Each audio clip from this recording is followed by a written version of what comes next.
Geometry Dash is a game about creating levels as much as playing them. Every level you beat is made in the game with its level editor, including creations like these masterful art pieces and fully 3D levels. So that begs the question, how do you make this? Well, everyone's path is a bit different, but I would say there's 7 major phases to become a creator. I've been making levels for almost 10 years and seen many people rise through the ranks, usually following a path like the one I'll show here. So let's see how you become a good creator and go from this to this. Phase 1, the novice. This phase starts before you even make anything. You might have seen some cool levels online that make you question how this is just a platformer game. You might have learned of the level editor and decided to try it out, or you might want the achievement for having a rated level. Either way, you're here now and you're new to everything. Well, almost everything. The first step of creating is to get ideas, and as a novice you're full of those. You've seen plenty of cool things online and want to make levels exactly like them. Even before touching the editor, you're already on the path to become a creator. I think a good example of a Phase 1 creator is me, as a 10-year-old. Back then, I barely knew about the game, but I thought the main levels were cool. And when I saw this, my mind was blown. It may not look like much to you today, but this level, Fusion 2 by Mannix, really inspired me to make levels of my own. So I convinced my parents to buy the game and beeline straight for the level editor. It couldn't possibly be that bad, right? Phase 2, it is that bad. This is the editor phase. You open up the level editor and get absolutely dog-walked by its sheer complexity. What are all these buttons? Edit special? Go to layer? Snap? Completely confused, you look up a tutorial for the editor and you learn nothing.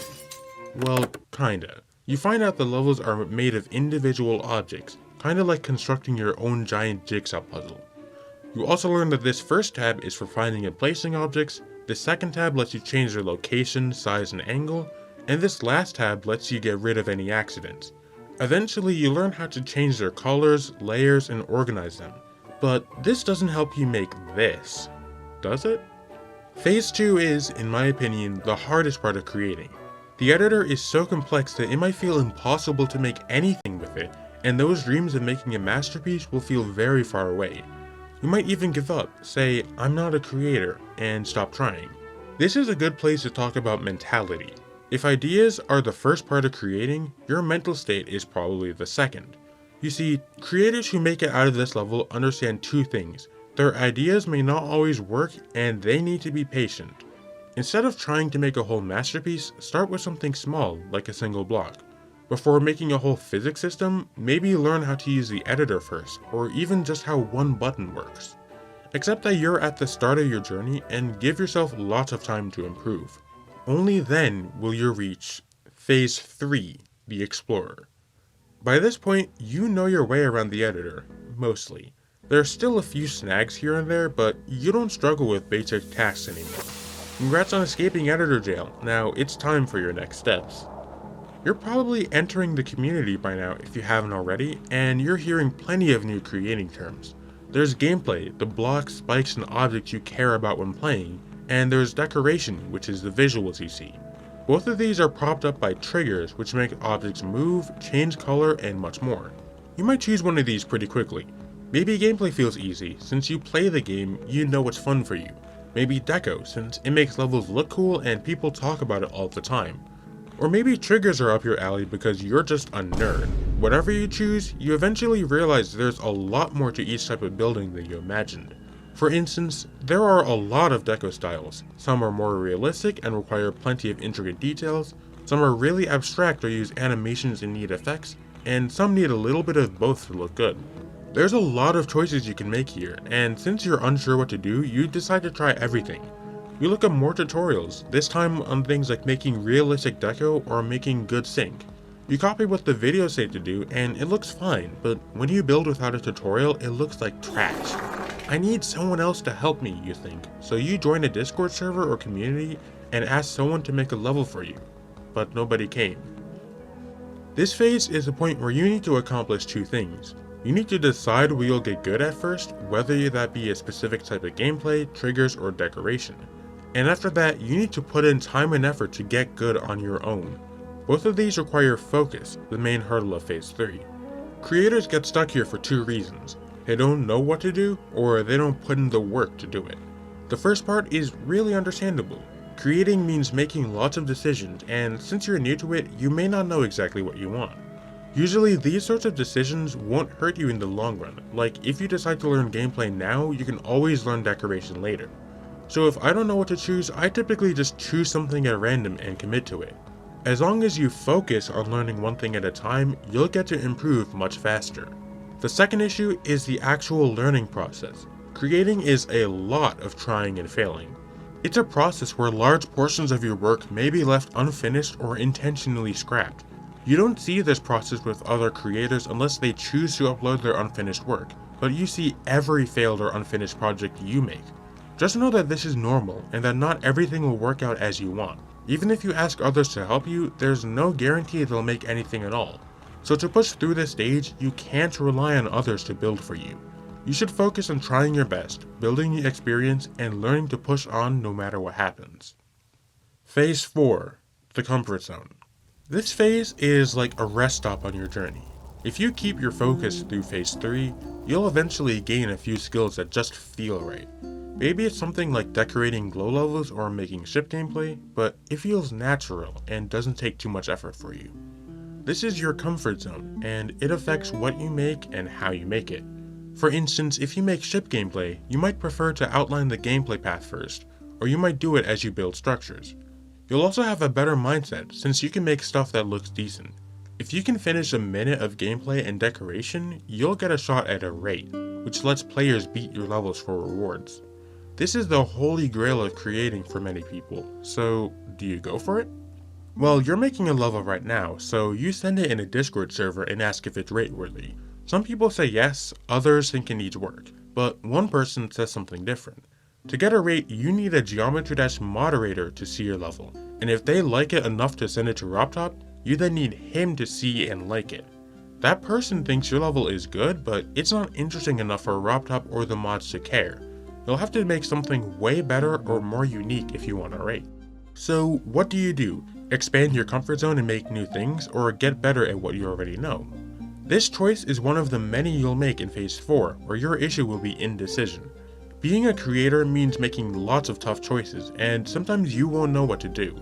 For instance, you could make lots of levels at your current skill level, but each would be less impressive and less likely to get rated.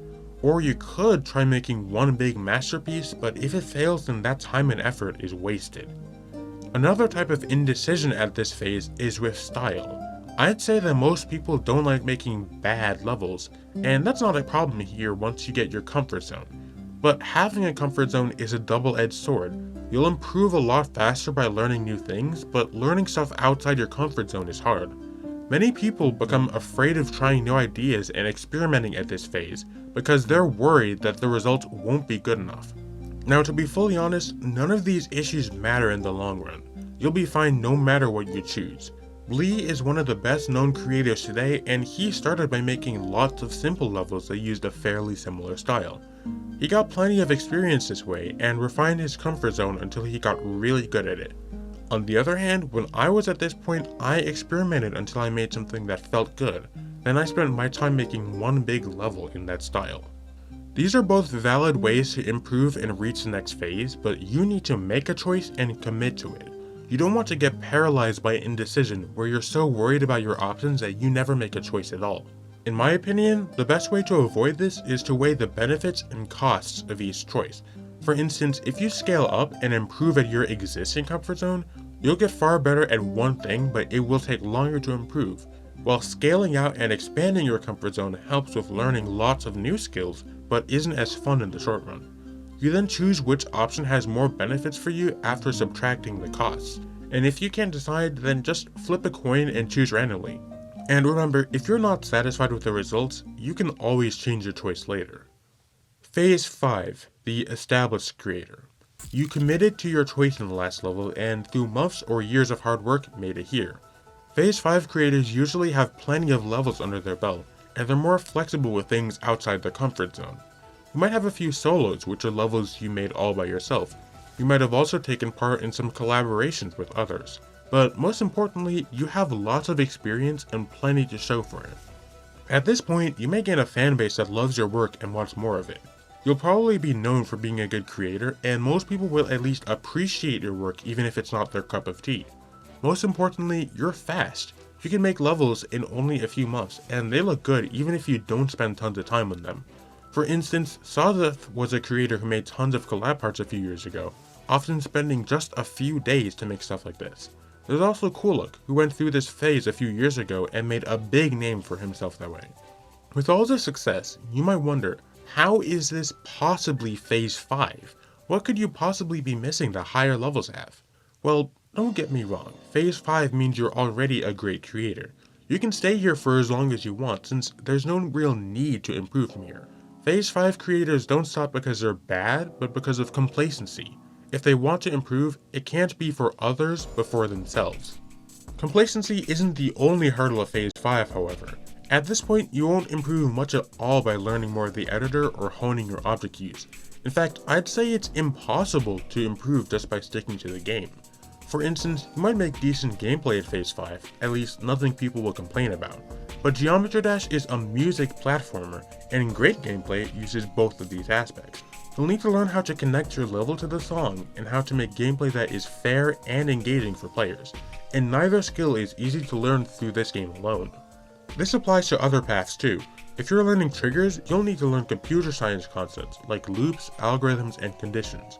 If you're making deco, look into art topics like perspective, light and color, and animation. And if you're not sure that any of this is worth it, remember that you can go from this to this. This level has the Mythic rate, which is the highest rate tier in the game. Both of its creators know a lot about animation, which makes sense when you look at the level. Most mythics are made by creators with higher knowledge like this, and it makes all the difference in making these levels. But don't get me wrong, getting higher knowledge is a lot harder than I make it sound. I'd say it's almost as tough as learning the editor for the first time. You'll be thinking a lot less about how you make something, and more about what you're making. For instance, here's an old version of a level I made some time ago. The feedback I got wasn't to change out one object for another, it was that the background was too flat. I had to interpret that and decide what I'd change on my own, and that's a lot more thinking than you'd need at a lower level. And if you choose not to make this jump, I get it. It's not comfortable to step out of your comfort zone like this and learn a completely new skill set, but if you choose to make the jump, you'll be far better off for it. Phase 6, the Artist. It can take years to reach this level, but it's more than worth it. By this point, you've learned at least some higher knowledge and incorporated it into your levels. And when you finish levels, people notice. Most popular levels are made at this skill level, and it's for a good reason. Look at projects like Aperture, Project Novaform, or Ada Carnus. These are some of the biggest levels in the game, so it shouldn't surprise you that basically all these creators have external skills. This is basically the point where people start asking, is this even Geometry Dash? And when most of these levels use knowledge from outside the game, that reaction kinda makes sense. One consequence of reaching this level is that you're much slower at building. Since you're juggling a lot of complex stuff each time you build, things take longer to make. For instance, you might have seen this collab part by Kuluk before, but you might not know that it took him a full year to make, just for 7 seconds of deco. Another consequence of this level is that your mindset changes again. Before this, you were mostly competing with Geometry Dash creators within the game. But as you gain external skills, you start to compare yourself with other artists, and lots of them are on a completely different level. It's like beating your first demon level and then finding out about the demon list. Like, if you ask any Phase 6 creator, they'll likely say they're nowhere near a professional level, even if you think they are. The real pitfall here is comparison. You'll constantly be compared to others, and you may also compare yourself willingly. This is normal when creating, and it helps you know what to change in your own work. However, it becomes much easier to see all the flaws in your work and how much you still need to learn. If you compare yourself to others a lot, I suggest adopting a growth mindset. Instead of saying you'll never be this good, think about how much more you will grow and improve. Phase 7, the Master. If you choose to keep working through the last few levels, you'll eventually find yourself here. It takes a lot of hard work, feedback, and even real studying. But by this point, you're practically one of the best creators in the game. Well, kinda. If you choose to stick around the game at this point, you might take it way less seriously. Most creators at this level are invested in skills outside the game, and that means only playing GD if it's actually fun for you. I think it's crucial to have fun at all stages of creating, but the real difference here is how your ambitions affect that. Once you learn how much skill there is outside GD, your ambitions will change as well. And as that happens, you may find the editor to be quite limiting. You can't make a 10-hour long platformer level because the game doesn't save the player's progress when they leave, nor can you make a super large detailed art piece because it'll take hundreds of thousands of objects. Usually, these sorts of ambitions are best outside the game, and that's what happens at this stage. You'll move into graphic design, programming, maybe even making your own games. You may even choose to study these fields for college as well. And the more you focus on these skills, the less you'll think about GD. Why does this happen? Well, there are many real-life reasons why people drift away from the game, but I think the most common one is just comfort. Geometry Dash is more than just a game, it's a medium for art and creative expression. And for many, once they find a more comfortable medium, they'll stick to that instead. But that doesn't make Geometry Dash any worse. For many, it's the first step into the wonderful worlds of art, programming, and game design. A way to tell stories, share our thoughts with the world, and bring our ideas to life. Some people like to push this medium to its absolute technical limit. Others want to hone their skills to the max, and even more just want to max out their stats for the game. There are so many possibilities for what you can do, an entire microcosm of creatives and artists in the making, and you can be a part of it too. All you have to do is take the first step.